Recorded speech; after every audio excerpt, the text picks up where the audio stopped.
Good morning, class. We're going to go over Google Sheets today, and we're going to do a little bit more detailed work than we've done in the past, and we're going to get to some specific functionality. In fact, just to review in advance, we're going to create a basic budget sheet. We are going to calculate average grades. We are going to track class attendance, and we're going to create a product tracker that you guys can use to do things with. So that'll be the first assignment today. What you'll probably do is watch this in the class, and then afterward we will give you the link and you can put it up on half of the screen and follow along and then do the spreadsheet exercise on your own. So that's the game plan, and here we go. So I will share my screen.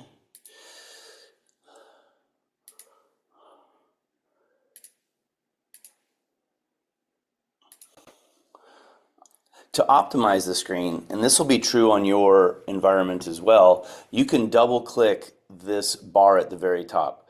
So see how there's a tab, there's the ability to add a tab, and then there's this ability to click the space of the bar, and if you double click really quick, it's going to fill the whole screen and give you that capability.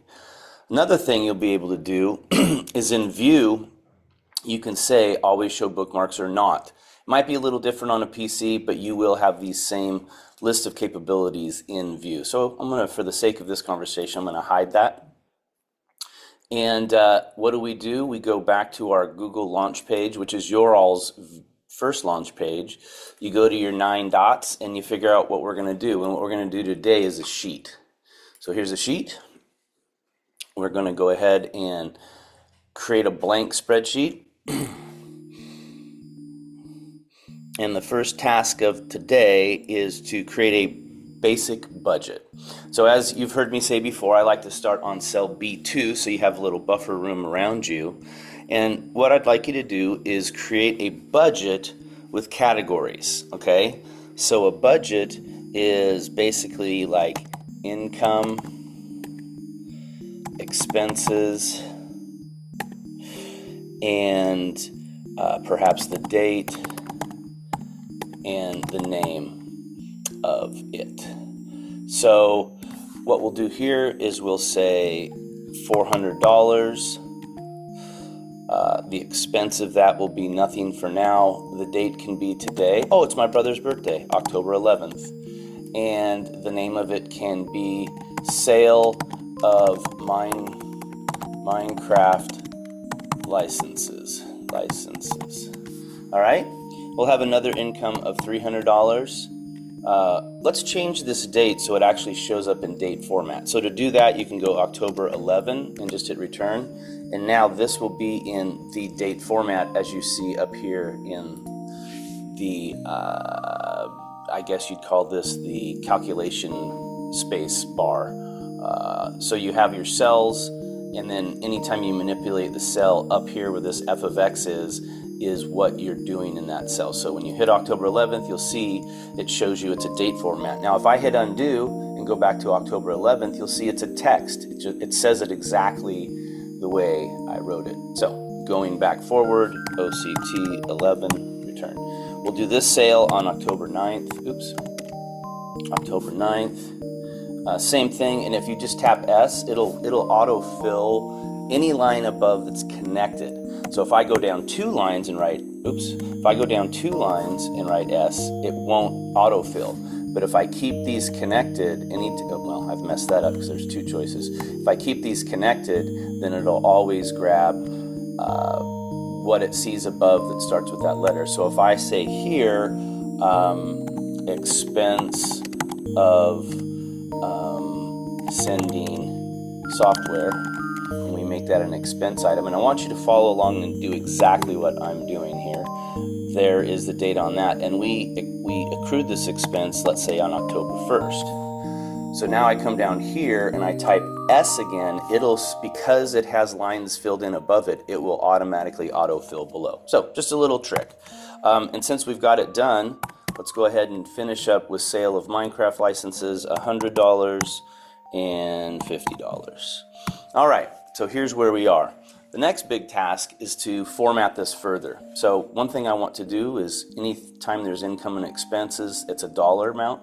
So I'll grab that, and if you go down a little bit below it, like this, and then assign the dollar sign, if you later add lines like this, add row below, it automatically adds that calculated, or that format field. So if I come in here and write $100 now, it adopts that format because I inserted a line, and it takes the format of what's above and carries it down.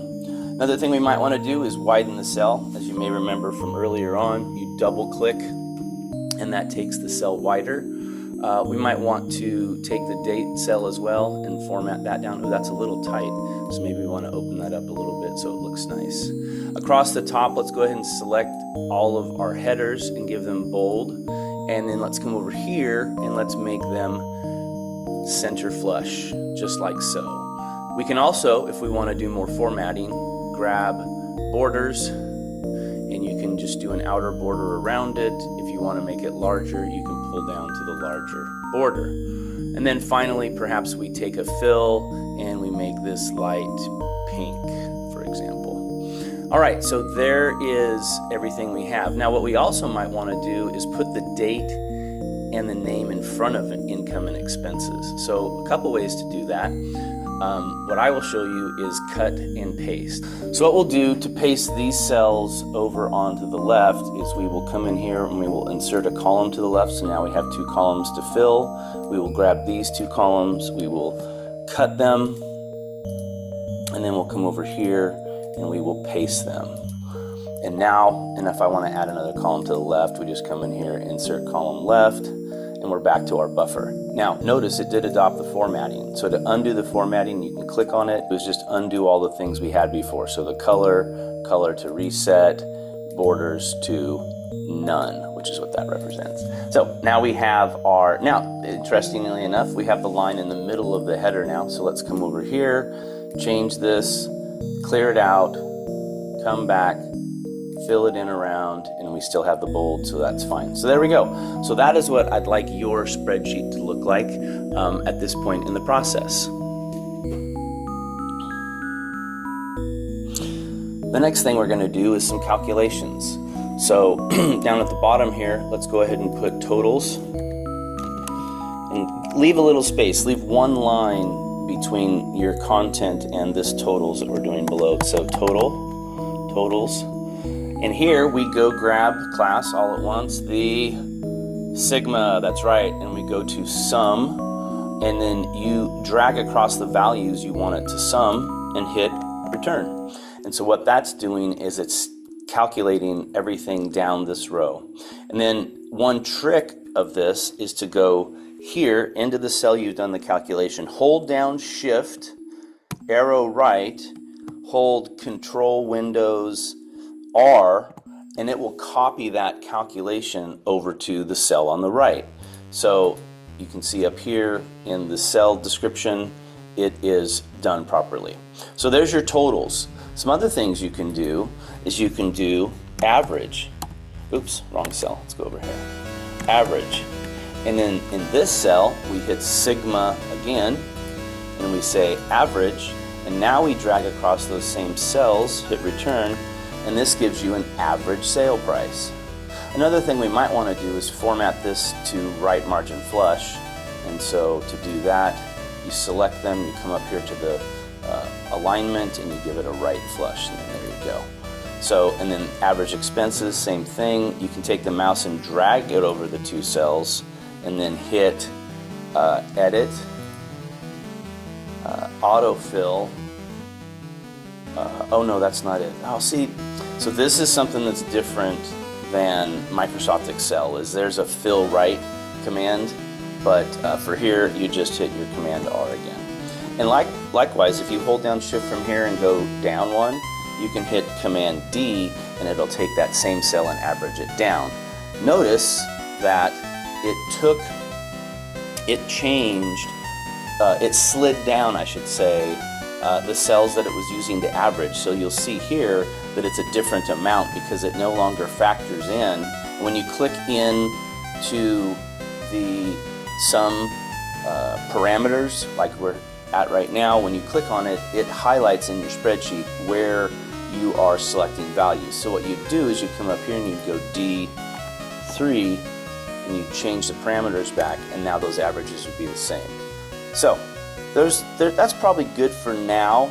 There's other stuff to learn, but let's see if we can get through this, and then, you know, it is Friday. Maybe we'll have some Minecraft time once you get this completed.